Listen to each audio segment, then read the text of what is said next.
उपराष्ट्रपति चुनाव में वोटों की गिनती शुरू हो चुकी है। थोड़ी देर में उपराष्ट्रपति चुनाव के नतीजे भी घोषित कर दिए जाएंगे।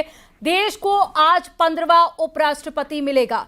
तो एक बड़ी खबर आपको बता रहे हैं, देश के 15वें उपराष्ट्रपति के चुनाव के लिए वोटिंग प्रक्रिया पूरी हो चुकी है और अब काउंटिंग शुरू हो चुकी है। वोटिंग के दौरान प्रधानमंत्री नरेंद्र मोदी ने पहला वोट डाला था। विपक्ष के सांसदों ने भी मतदान में हिस्सा लिया।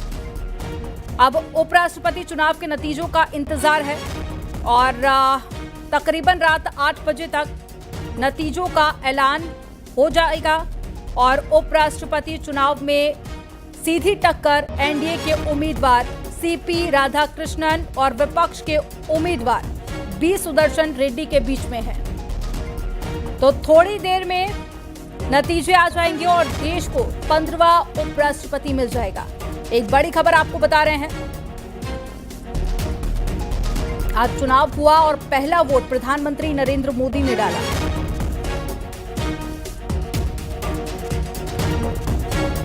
उपराष्ट्रपति चुनाव के लिए वोटों की गिनती शुरू हो चुकी है और आज ही नतीजे आएंगे। तो थोड़ी देर में नतीजे भी घोषित कर दिए जाएंगे।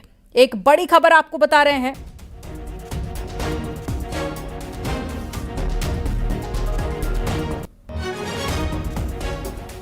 तो तस्वीरें आपके सामने हैं।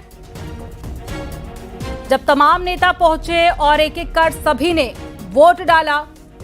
पहला वोट प्रधानमंत्री नरेंद्र मोदी ने डाला था। तो देश के 15वें उपराष्ट्रपति के चुनाव के लिए वोटिंग की प्रक्रिया फिलहाल पूरी हो चुकी है। वोटों की गिनती शुरू हो चुकी है और अब इंतजार है नतीजों का। तो कुछ ही मिनट बाकी हैं जिसके बाद में नतीजे आ जाएंगे।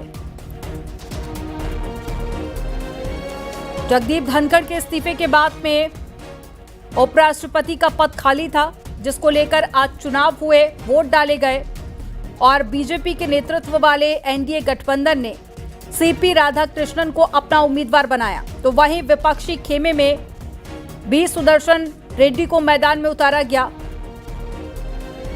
तो थोड़ी देर में ये तय हो जाएगा कि एनडीए या फिर विपक्ष के उम्मीदवार में से कौन उपराष्ट्रपति पद का चुनाव जीतेगा।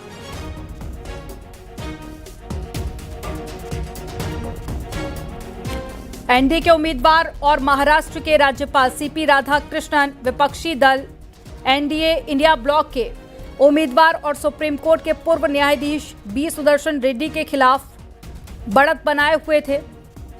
जो अपडेट्स आई, हालांकि क्रॉस वोटिंग की भी आशंकाएं हैं।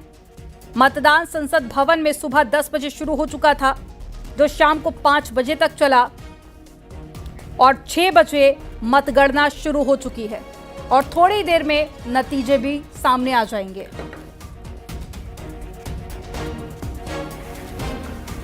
और ज्यादा जानकारी के साथ में दिल्ली से अनूप गुप्ता हमारे साथ में जुड़ गए हैं। अनूप, मतदान हो चुका है और मतगणना भी शुरू हो चुकी है। अब बस थोड़ा ही इंतजार करना होगा, जिसके बाद में तस्वीर पूरी तरह से साफ हो जाएगी। लेकिन क्या अपडेट मिल पा रही है, कब तक अनाउंस हो सकता है उपराष्ट्रपति का नाम? और इसके अलावा क्योंकि क्रॉस वोटिंग को लेकर भी आशंकाएं जताई जा रही थी, तो फिलहाल क्या अपडेट है? देखिए, आपको बता दूं कि काउंटिंग की प्रक्रिया जो है वो जारी है और जो सूत्र बता रहे हैं उसके मुताबिक तकरीबन 1 घंटे के बाद आपको रिजल्ट जो है मिल जाएगा। चूंकि 768 कुल जो मत पड़े हैं इस उपराष्ट्रपति चुनाव में, वो 768 पड़े हैं। 781 एलिजिबल वोटिंग है, इसमें 781 वोट पड़ने थे। चूंकि 13 अब्सटेन किया है, आपको मालूम है बीआरएस, बीजू जनता दल और शिरोमणि अकाली दल और इंडिपेंडेंट कैंडिडेट ने 13 ऐसे हैं सांसद जिन्होंने अब्सटेन किया है। इसका मतलब है कि 768 कुल मत पड़ा है। दूसरी तरफ आपको बता दूं कि सबसे बड़ी बात है कि जो बीजेपी की तरफ से दावा किया जा रहा है कि एनडीए के तरफ से 427 टोटल 427 वोट पड़े हैं, और दूसरी तरफ जयराम रमेश का ट्वीट सामने आया है जिसमें उन्होंने खुद ये बात कबूली है कि 315 वोट जो हैं वो इंडिया ब्लॉक्स के पड़े हैं। इसका अर्थ ये है, अगर सिर्फ दावों पे अगर हम जाएं, चाहे वो बीजेपी की तरफ से जो दावे किए जा रहे हैं या फिर इंडिया ब्लॉक की तरफ से जो दावे किए जा रहे हैं, यानी कि समीकरण स्पष्ट है कि आसानी से जो एनडीए के जो कैंडिडेट हैं वो इस चुनाव को जीतते नजर आ रहे हैं। यानी कि अगला जो उपराष्ट्रपति होगा वो इंडिया अलायंस के कैंडिडेट ही होंगे, ये अब साफ हो गया है। हालांकि अभी आधिकारिक रूप से, चूंकि अभी काउंटिंग की प्रक्रिया चल रही है, ऐसे में तकरीबन 1 घंटे का समय आप कह सकते हैं कि इंतजार करना पड़ेगा। उसके बाद तस्वीर जो है वो हम सबके सामने होगा। जी, यानी कि तकरीबन माना जाए 8 बजे तक ऑफिशियल तौर पर इसका ऐलान हो जाएगा। लेकिन अनूप, कल तक ये भी खबरें आ रही थी कि इंडिया ब्लॉक के भी कुछ ऐसे जो गठबंधन के दल हैं वो वोटिंग के लिए तैयार नहीं हुए हैं, या फिर वो वोटिंग से कहीं ना कहीं पीछे हटते हुए नजर आ रहे थे। और कल तक ये भी खबरें थी कि इंडिया ब्लॉक को भी एक बड़ा झटका लग सकता है। देखिए, अगर हम सिर्फ कांग्रेस की अगर हम बात करें तो तकरीबन 325-326 का दावा जो है इस वोटिंग प्रक्रिया से पहले उनके तरफ से की जा रही थी। अब चूंकि वोट पड़ चुका है, ऐसे में जयराम रमेश ने जो ट्वीट किया है उसके मुताबिक 315 जो है वोट उनके पड़े हैं। इसका मतलब कहीं ना कहीं 8, 9, 10 का जो आंकड़ा जो ज़्यादा बताया जा रहा था वो या तो वो उन्होंने अब्सटेन किया है या वो वोट में शामिल नहीं हुए हैं। तो ये कहीं ना कहीं दिखाता है कि वोट कम पड़े हैं।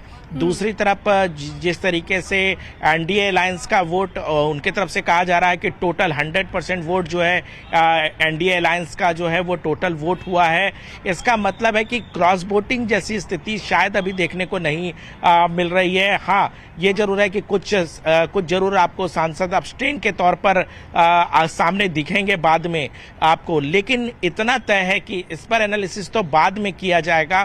फिलहाल ये तय हो जाता है जिस तरह से दावे किए जा रहे हैं बीजेपी की तरफ से और कांग्रेस की तरफ से कि आसानी से एनडीए अलायंस के जो कैंडिडेट हैं वो आसानी से उपराष्ट्रपति चुनाव जीतते दिख रहे हैं। ये अब साफ हो रहा है। हालांकि अब कह सकते हैं कि अभी से 40-45 मिनट इंतजार करना पड़ेगा। उसके बाद आधिकारिक रूप से राज्यसभा सचिवालय की तरफ से प्रेस कॉन्फ्रेंस की जाएगी और इसकी घोषणा कर दी जाएगी।